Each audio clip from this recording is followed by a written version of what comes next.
ବାଲେଶ୍ୱର ଜିଲ୍ଲା ବାଲିଆପାଳ ବ୍ଲକ ଅନ୍ତର୍ଗତ ଗଞ୍ଜାସ୍ଥିତ ସହାୟତା ବୁଖାରୀ ଶାହା ପୀର ବାବାଙ୍କ ପୀଠରେ ପୀର ବାବାଙ୍କର 72ତମ ବାର୍ଷିକ ଉତ୍ସବ ସମାରୋହ ଅନୁଷ୍ଠିତ ହୋଇଯାଇଛି। ଏହି ଅବସରରେ ଶତାଧିକ ମୁସଲିମ ସମ୍ପ୍ରଦାୟର ଲୋକ ଏକତ୍ରିତ ହୋଇ ଲଙ୍ଗଳେଶ୍ୱର ବଜାର ନିକଟରୁ ଗଞ୍ଜା ପର୍ଯ୍ୟନ୍ତ ଚାଦର ଶୋଭାଯାତ୍ରା କରିବା ପରେ ସନ୍ଧ୍ୟାରେ ଗଞ୍ଜାସ୍ଥିତ ସହାୟତା ବୁଖାରୀ ବାବାଙ୍କ ପୀଠରେ ଜଲସା କାର୍ଯ୍ୟକ୍ରମ ଏବଂ ଧାର୍ମିକ ସଭା ଅନୁଷ୍ଠିତ ହୋଇଥିଲା। ଅଞ୍ଚଳର ହଜାର ହଜାର ମୁସଲିମ ସମ୍ପ୍ରଦାୟର ଲୋକ ଏହି କାର୍ଯ୍ୟକ୍ରମରେ ଯୋଗ ଦେଇ ପୀର ବାବାଙ୍କ ଦର୍ଶନ କରିଥିଲେ।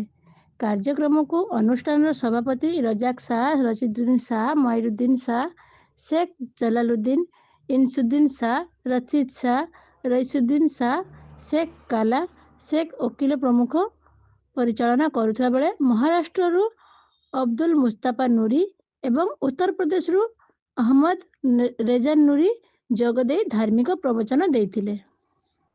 मो ना कौशर शाह। आजिकार कार्यक्रम आज हूँ 72तम सैयद बुखारी बाबा वार्षिक उत्सव प्रति वर्ष भाया पालन हिंदू मुस्लिम समस्ते भाई मिलमिशिकी पालन कर आमर गंजार जो हिंदू भाई माने अच्छा ग्रामवासी माने अच्छा सहयोग वार्षिक उत्सवटा पालन हो आसुची। हर पार्वती पेट्रोल पंप पाखु चादर शोभायात्रा प्रति वर्ष भाई चादर आसिक पड़ुची। राति आमर रोची जोटा यूपी रु आसुचंती बड़ बड़ पंडित धर्म विषय आलोचना करा जाउची एवं समस्त को सद्भावी सद्भावना शिक्षा दि जाउची। समस्ते मिसी रहिबा पई सुपरिचालना पई सब आदेश दिया जाउची बुझा जाउची। लोक रजाक शाह। आज कार्यक्रम हूँ आमर ये गंजा पीर वार्षिक उत्सव आमर आज 72 वर्ष जानी प्रत्येक वर्ष आमर पीर बाबार वार्षिक उत्सव होची।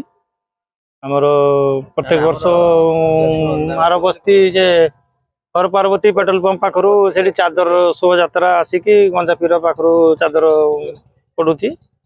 आउ रातिर धर्म विषय आलोचना हम जलसा प्रोग्राम रोची।